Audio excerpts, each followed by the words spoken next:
On. All right, what's going on, everybody? The world's a better place because you were to join us. My name is Matt Brown. I'm the host of the Productive Conversations podcast, and it is a Sunday. How about that? Sunday, the 16th of January. Let's preview college football's national championship. The University of Indiana Hoosiers taking on the University of Miami Hurricanes in Miami, Hard Rock Stadium, 7:30 on ESPN/ABC.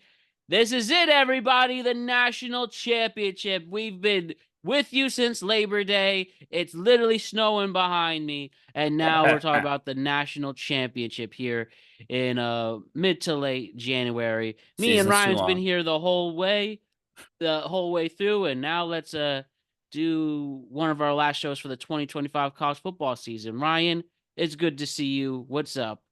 Not much. Yeah, long season. It's a long season. At some point, we'll break down the whole season, and that's going to be, I think, a long segment. But here we are. It's snowing, but probably not down in sunny Miami, which is where this game is being played. So That I is guess that's crazy nice. difference, huh? Well, but regardless, we're here, we're prospering, and we got a good show ahead previewing the national championship. And just some reminders to like and subscribe to the Productive Conversations podcast on all podcast platforms and YouTube. And don't forget to check out exclusive content regarding the show across all social media platforms or on Instagram at Productive Conversations Podcast, X at Prod Pod, TikTok at Prod Pod, and Facebook at Productive Conversations. Hmm. And also check us out again on all podcasted platforms and YouTube.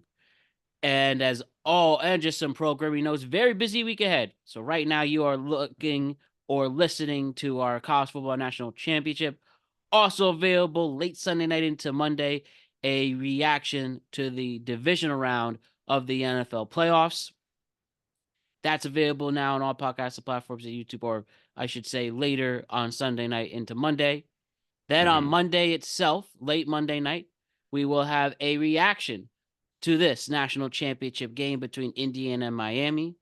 Then from there, on Tuesday, we have another tweet cap to recap and discuss everything that was trending this past weekend across sports, news, entertainment, and culture. Then, in the middle of the week, we have a new UFC 324, the Hmm. debut of UFC on Paramount Plus. That will be previewed by Dola and Jose.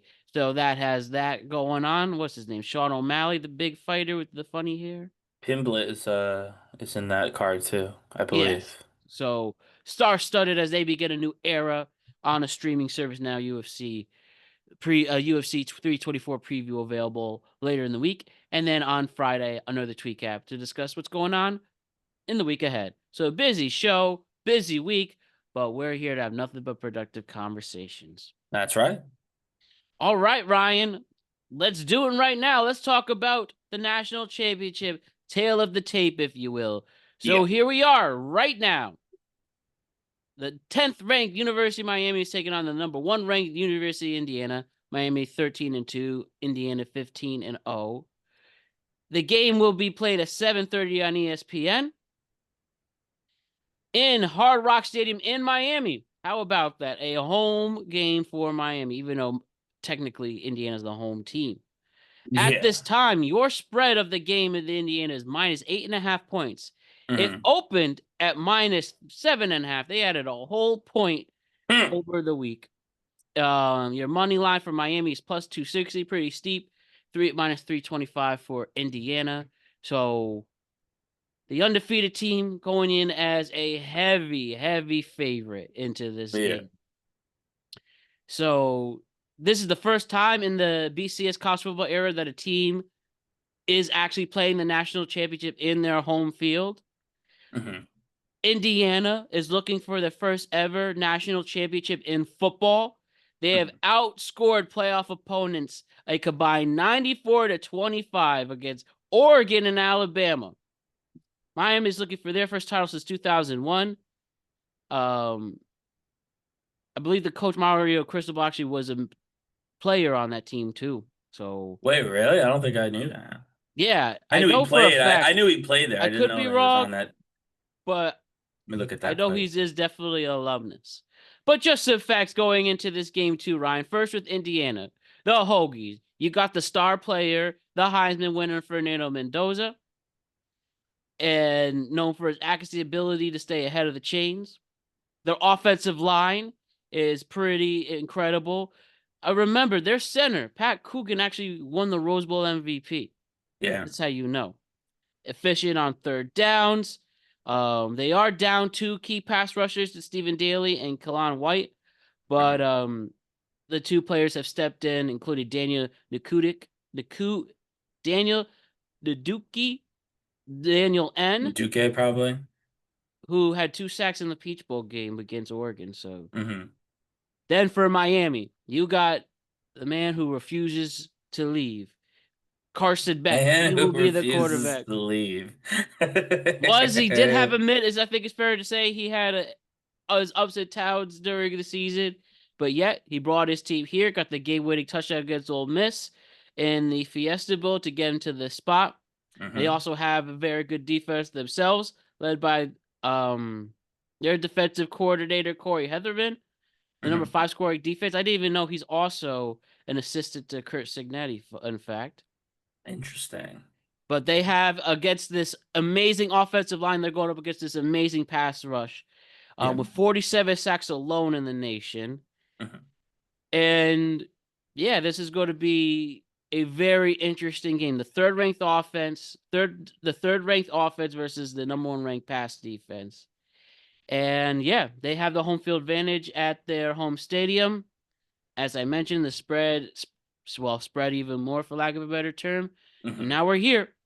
A very interesting game. Really, a college football, even though they've had a quiet couple decades up until, well, a few years ago, Miami's always been a big deal program in football.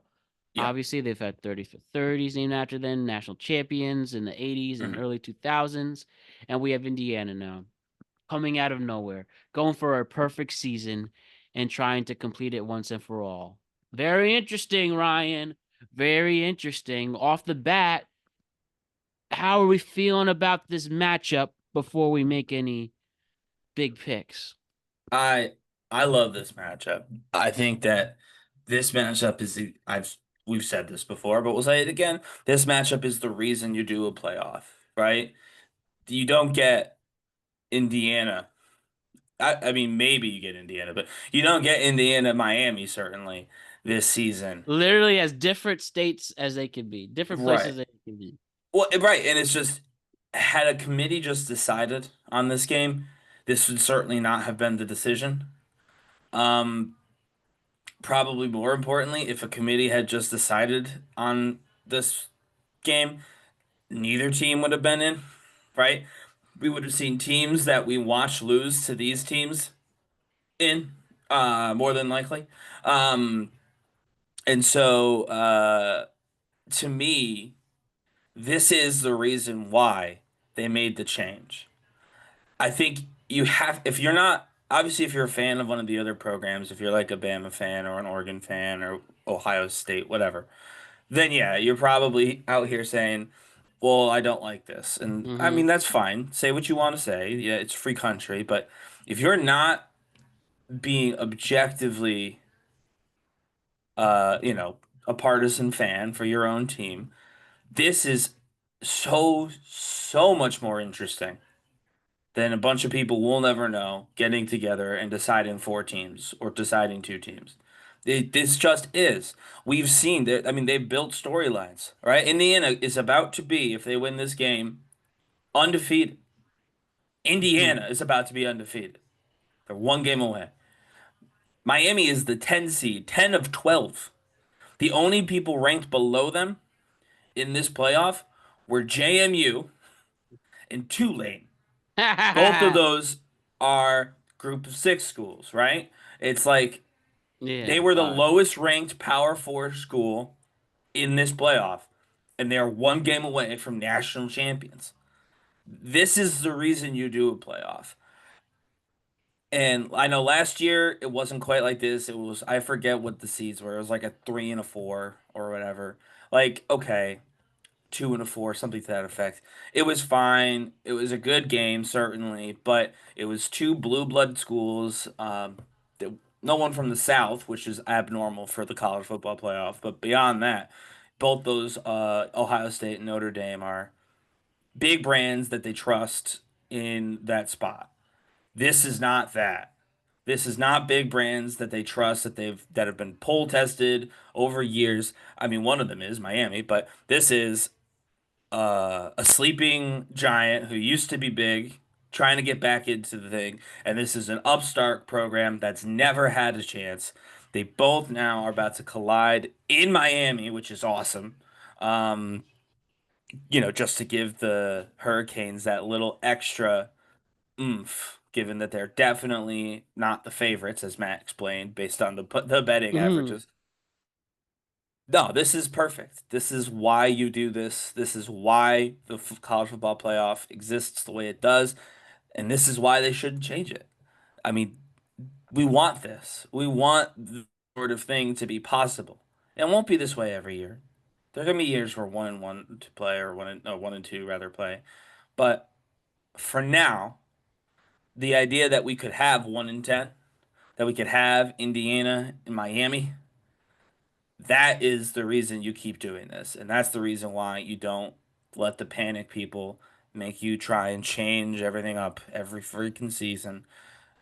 This is why, because this is inarguably more interesting for everyone who's not, a partisan fan of whatever their team is. Yes, and it's really two teams that had completely different seasons, Yeah. as well. As we mentioned, very good, 13-2 is a very impressive for Miami to get here. Yeah. And then Indiana, obviously undefeated, as you said. This is an interesting talk about, what another thing I found with this is that this is an interesting talk about um where college football is also going, Mhm. because yeah, obviously Miami's been an established program forever, but Indiana's here. Let's be real, because they could buy a lot of these players, and definitely Miami the same thing too. Oh, yeah. Once Yeah. you buy all these players to see where they go, where they wind up, that's something worth mentioning now. And as for the actual matchup itself, that's what intrigues me. I'm very excited about the I'm very excited about what Fernando Mendoza can do. Is this going to be his peak? I'm not too crazy about him as a pro, but we could talk about that in the spring around Yeah. draft time. But this is his element. He's been great. He's been accurate. Pretty much an old school pocket passer. Hmm. Bro will not be going for 15-yard rushes, but he doesn't need to. As we mentioned, No, that offensive that line is line. key. And I do think if you have a really good line versus a great defensive pass rush, usually the line will have the advantage and win. Unless Hmm. you're very special, like a Miles Garrett, that nobody can stop you, Sure. or an Yeah. Aaron Donald. But these players are still developing, honestly. Hmm. So I'm excited that we got this matchup, and definitely NIL had a big help in it. Oh, yeah. We could complain about there's definitely more negatives than positives, but we could again complain about that later on. But I think that's cool about it. That's where here we got this matchup because of this help, because it would just be the same four schools Hmm. again and again and again, which we all even saw in the college football era. How many Georgia Alabama games Yeah. can we get? Alabama, It became Notre self-fulfilling too. Dame. I Yeah. just to put that out there, like, and this is something we're slowly starting to realize, and this playoff, I think, did a lot for that. You got these teams from these bigger conferences that are constantly ranked because they're always ranked, and they play each other, and that way they have ranked wins and ranked losses. And so they never go anywhere. The reason why Alabama, of course, under Saban was one of the best, if not the best, college football program anyone's seen in a very, very long time. So I'm not trying to discredit it, but it's like, yeah, if Alabama is the team that you pick every year to be in the championship, of course they're going to feel like they are a championship team all the time. They're always in the championship.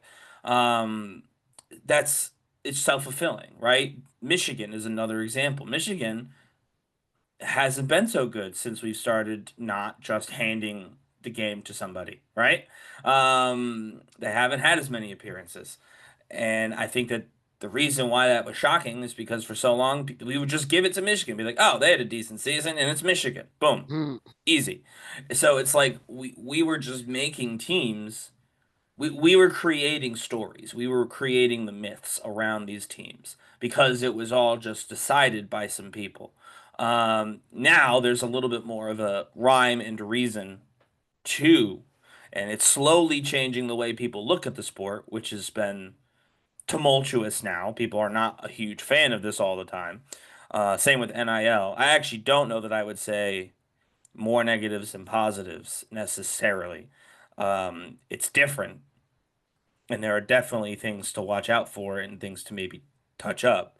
But I do think overall, the core of the NIL issue, which is these athletes are making their schools multi-millions, if not billions of dollars, and up until recently, they've received zero of those dollars.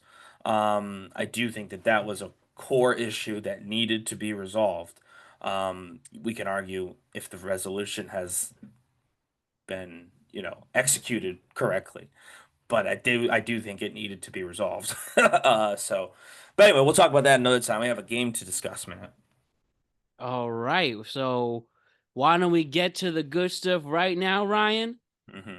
Let's make our final picks. Indiana, Miami, once and for all. We're here. Just simply tell me, Ryan, who do you think is going to win and why do you think they're going to win? I mean, Indiana. I mean, yeah, I hate to be that guy, and we'll talk about this after, but you just, the team has played unbelievably well, like as a unit. Um, they have obviously the best quarterback in college football right now, leading the team. He's well protected. Yeah, this will be the line's probably one of their toughest challenges, I will say. So that's something to watch out for if you're Indiana. Like, your line's good, but they've never gone against somebody, a defense as good as Miami. But I think it'll hold. And if it holds, I mean, over the season with 41 touchdowns, hmm right? He's got only 6 interceptions. That's half as many as Beck has thrown in this season. Like, it feels like he's almost automatic in terms of completions. Um, yeah, if he has time to throw the ball, he's gonna throw the ball, and they're gonna catch it, and they're probably gonna score. Like, that's just how this goes. Um, I would even say Miami might have the better running back. They definitely have the more explosive receiver in Malachi Tony. So Miami's got a ton of pieces, but at the end of the day, if you can't hit Mendoza and he can, get his reads in and find the open man and then, accurately throw it to that open man, Yep. regardless of where they are, you can't stop that, right? I guess you could try and keep no men open, but that would be that would be a total departure from Miami's previous game plan, which was obviously very much putting pressure on the pocket, putting pressure on the quarterback, trying to get the sack, trying to get mistakes. That's how they've played all season. It would be insane to try and switch that up for the last game. I think you just gotta hope that you're better than the line. It's just one of those tough matchups where the thing you excel at is the thing that the other team excels at blocking. hmm And it's just going to be a matter of one of you is going to be better than the other. And there's no point in changing it up. Just try and be the better team. But I don't think they will be. I think we're going to see a high scoring game in general. I think it'll be a high scoring game. But hmm I do think that Miami is gonna, great run, get to play at home, which is pretty cool. But I do think that Indiana's probably got this one. Uh, Cornered because I just don't see how you stop their team captain. I mean, he's good and he knows he's good and he knows what he's doing. Yeah, Ryan, I think this is a good. You've made great points throughout, and I will agree with you on Indiana becoming the national champion. My Hmm. only thing I think that's going to happen, I think this is actually going to be a close game.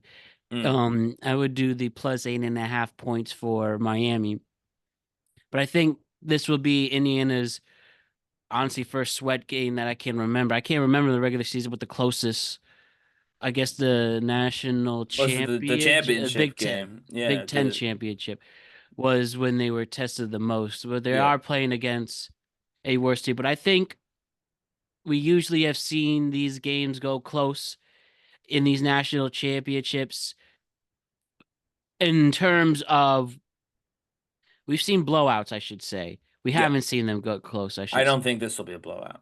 I think this will be much closer. This will actually be entertaining. And I actually think it'll be a low scoring game personally because Interesting. the defense Okay. can cause that pressure if they could get through those holes Hmm. and sack the quarterback for Indiana.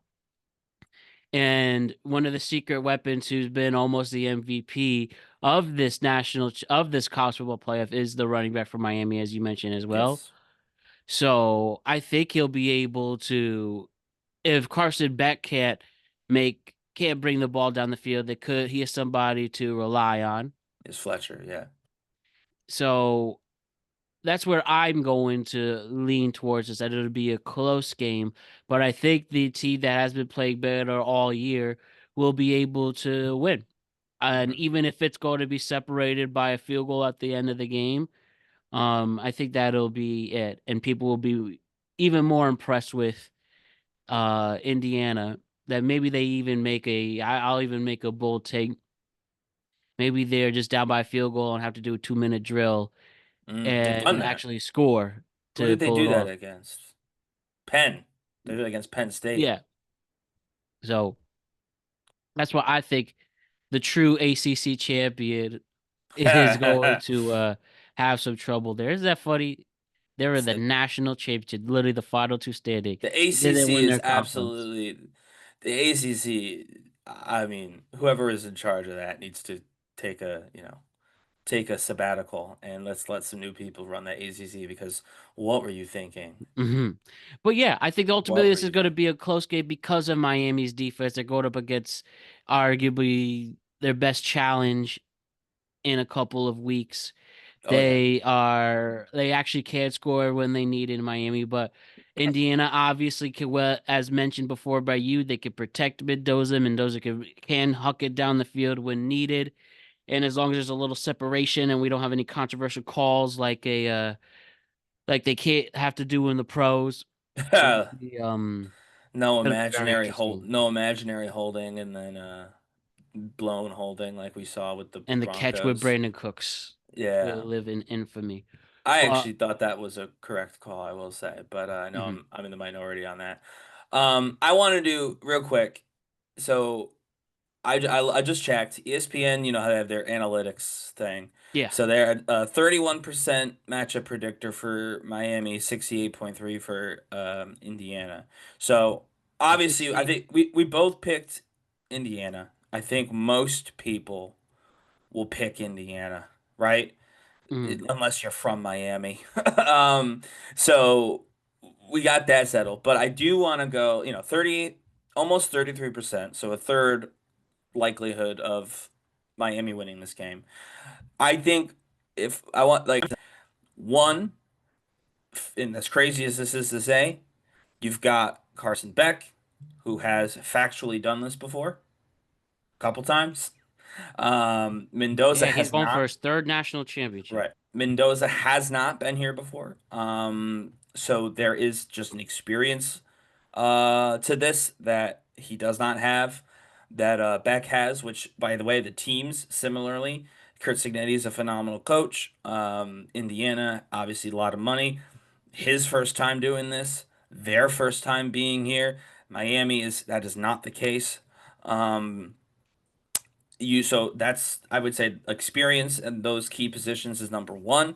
As we pointed out, both Fletcher Jr. and Malachi Tony, the wideout of Miami, I believe that they do win, head to head, one on one. Indiana's running back versus Miami's, and Indiana's top receiver versus Miami's.